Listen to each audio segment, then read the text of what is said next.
नमस्कार दोस्तों, मैं हूं विनोद और आप देख रहे हैं मेरा यूट्यूब चैनल पोल्ट्री जोन। दोस्तों, आज हमारे फार्म में बेच का 40वां दिन है और 40वें दिन में जो है आज लिफ्टिंग होने वाली है। तो दोस्तों, हमें लिफ्टिंग होने के टाइम पे कौन सी जो मुख्य बातें हैं उनका हमें ध्यान देना ज़रूरी होता है, जिससे हमें बर्ड लिफ्टिंग करवाने में भी आसानी हो और उसके बाद में हमारे बर्ड को किसी प्रकार से समस्या नहीं हो। क्योंकि दोस्तों, हम क्या करते हैं कि जब भी लिफ्टिंग करते हैं तो उनमें जो छोटी-छोटी गलतियाँ किंतु महत्वपूर्ण जो बातें हैं उसके ऊपर हम ध्यान नहीं दे पाते और हम देखते हैं कि हमें जो है उनका नुकसान जो है हमें उठाना पड़ता है। उसमें जो है मुख्य बातें आती है, कौन सी आती है उसके ऊपर हम थोड़ा-सा बातचीत करते हैं। तो जब भी हमें लिफ्टिंग करवाना हो तो हमें एक सबसे जो महत्वपूर्ण बात ये है कि हमें लिफ्टिंग करवाने के 1 दिन पे जब हम करवा रहे हों तो हमें 30% ही दाना लगाना है। ऐसा नहीं है कि हमें जो है जो फुल स्टैंडर्ड के हिसाब से जो दान चल रहा है उस हिसाब से हमें दाना लगाना है। उससे हमें क्या रहता है कि अब जैसे हम बर्ड को मान लीजिए किसी फार्म का, जैसे इस फार्म का ही मान लीजिए हमने स्टैंडर्ड माना कि 10 बैग का स्टैंडर्ड है। अब आज जैसे लिफ्टिंग होने वाली थी, अगर हम 10 बैग अगर दाना लगा देंगे तो पहली बात तो ये है कि 10 बैग का जो स्टैंडर्ड है वो ये है कि 24 घंटे का स्टैंडर्ड है कि मतलब मुर्गियों को 24 घंटे तक वो दाना चलेगा या फिर वो जितनी भी देर चलेगी, किंतु वह जो डोज जो है वो 24 घंटे के लिए है। अब हम उसमें अगर 4-5 घंटे के लिए मुर्गियों को फार्म में रखना है और हम जो है पूरे 24 घंटे का दाना लगा देंगे तो वो भी एक गलत हो जाएगा। एक तो ये गलत ये रहेगा कि उसमें जो दाना बचेगा वो अब हमारे किसी काम का नहीं रहेगा।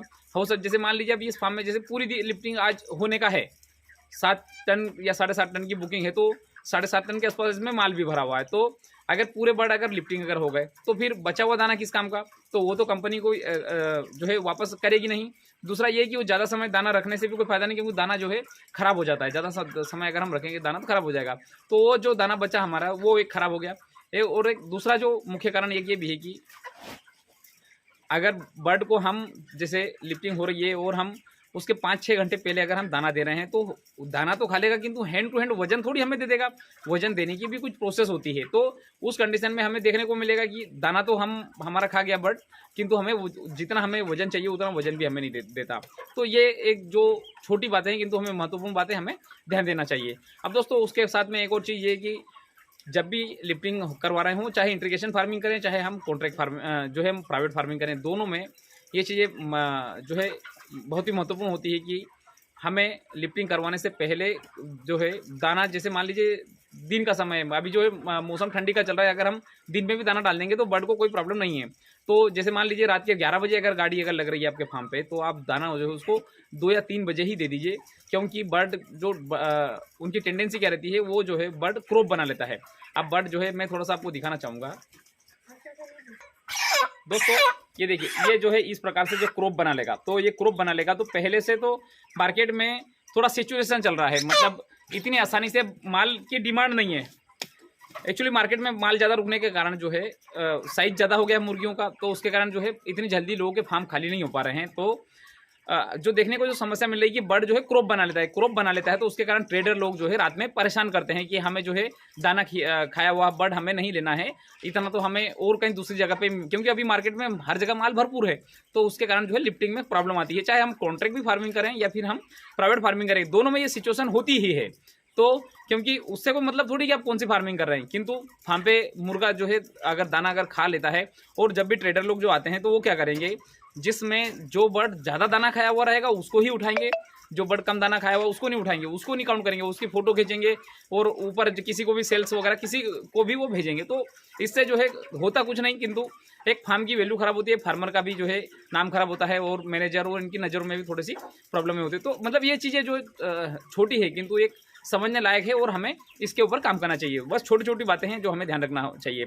अब एक और साथ में एक मैं महत्वपूर्ण बात बताऊँगा कि हम बर्ड में अगर वेट करते हैं तो सुगना कंपनी में तो खैर ऑनलाइन कांटा आता है, किंतु अगर हम देखें तो ऑनलाइन कांटे में भी हम 2 प्रकार से जो है बर्ड को तोलते हैं। एक होता है हम जो पिंजरे में ही बर्ड को हम डाल दें और उस पिंजरे में डाल के और बर्ड को तोलते हैं। दूसरा जो हमारा तरीका होता है वेट करने का, वो हम जो फंदा बनाते हैं, मतलब रस्सी का फंदा बना, उसको बर्ड को जो डालें वो उसके बाद में हम कांटे में ले जाके टांग दें। किंतु दोस्तों, इनमें दोनों में एक तरीका जो है बेस्ट है वो ये है पिंजरे वाला तरीका, उसमें जो है बर्ड आराम से रहता है और बर्ड उसमें लंगड़ा नहीं होता और जो है आसानी से, मतलब हमें गाड़ियाँ भरने में भी थोड़ा आसानी रहता है। अगर हम फंदे वाला सिस्टम अगर करेंगे तो फंदे वाले में एक दिक्कत ये होती है कि जब ज़्यादा वजन वाला जो बर्ड रहता है वह लंगड़ा हो जाता है। तो लंगड़ा होने के बाद में फिर गाड़ी वाले जो है ना उसमें भी परेशानी क्रिएट करते हैं कि नहीं ये लंगड़ा बर्ड है, हम नहीं लेंगे, हमने फ्रेश का पैसा दिया तो हमें फ्रेश बर्ड चाहिए। तो दोस्तों ये सब चीज़ें जो है हमें देखने जो है ध्यान देना चाहिए। अब मैं थोड़ा सा पिंजरे का जो साइज़ बता दूँ कि इस प्रकार का पिंजरा अगर हम बना लेंगे तो हमें जो है आसानी से हम कितने बर्ड उसमें डाल सकते हैं, उस पिंजरे का मैं आपको साइज़ बताता हूँ। तो हमें पिंजरे का जो साइज़ है वो आप देख सकते हैं कि ये जो साइज़ जो है 2 बाय 2 का होना चाहिए, 2 फीट बाय 2 फीट। और इसकी जो हाइट जो है ये 1 फीट का होना चाहिए। और नीचे जो इसका जो तला जो है वह पूरा फ्लैट होना चाहिए। इसमें जो है ये यहाँ पे जाली नहीं लगा सकते, यहाँ पे आसपास जो है आप जाली लगाना चाहिए। यहाँ ये पूरी तरीके से पैक नहीं होना चाहिए, ये जाली वाला होना चाहिए। किंतु नीचे वाला जो तला है वो पूरी तरीके से फ्लैट होना चाहिए। इसमें किसी प्रकार से जो है हमें जाली वगैरह का प्रयोग यहाँ पे नीचे नहीं करना है। उसका कारण ये है कि मुर्गियों का पैर अगर जाली में फंस जाएगा तो वहाँ पे लंगड़े होने के चांसेस रहते हैं। और इसमें अंदर की साइड में या फिर बाहर की साइड में यहाँ पे कहीं पे भी नुकीला हिस्सा बाहर नहीं होना चाहिए, क्योंकि जब लेबर भी जब काम करते हैं या फिर गाड़ी भरने वाला भी जब भी कोई काम करता है तो इस प्रकार से जो उनको भी किसी प्रकार से चोट नहीं लगे। और अंदर की साइड में भी किसी प्रकार से नुकीला हिस्सा बाहर नहीं निकला हुआ होना चाहिए, जिससे कि मुर्गियों को भी किसी प्रकार से समस्या नहीं हो। हम इसको जो है हम लोहे की एंगल से भी बना सकते हैं या फिर हम लोहे के एंगल से बनाएंगे तो ज़्यादा बेटर रहेगा। एंगल जो लें वो जो है हल्का वाला एंगल लें, ऐसा नहीं है कि भारी वाला एंगल ले लें। और दोस्तों उसकी मतलब ये जो पिंजरा बनाए पिंजरे की खासियत इस प्रकार से यहाँ पे जो है अब ये जो रस्सी का हमने प्रयोग किया है तो यहाँ पे आप जो है चेन का भी प्रयोग कर सकते हैं। चेन के प्रयोग से ये रहेगा कि रस्सियाँ जो है कभी कभार टूट जाती है, किंतु जो चेन का अगर प्रयोग करेंगे तो चेन जो है एक बार में वो टूटे मतलब वो काफ़ी लंबी सर्विस देगी और उसके कारण जो है प्रॉपर तरीके से इनका बैलेंस रहेगा। ये रस्सियों में क्या थोड़ा सा इधर उधर होने के चांसेस रहते हैं। अब दोस्तों पिंजरा हमेशा हल्का होना चाहिए ताकि एक आदमी भी इसको कैरी कर सके। ऐसा नहीं हो कि इसमें ज़्यादा वजन होना चाहिए, क्योंकि ज़्यादा वजन होने से भी दिक्कत आती है। एक तो ट्रांसपोर्टिंग में दिक्कत आएगी, हमें एक गेट से दूसरे गेट पे ले जाने में भी दिक्कत आएगी, क्योंकि रात के अंधेरे में हमें इसको ले जाना होता है। और दूसरा ये रहेगा कि इसमें ही अगर ज़्यादा वजन रहेगा तो फिर हम जिस पार्ट में या फिर जहाँ पे भी हम इस पिंजरे को बांधेंगे उस जो है उस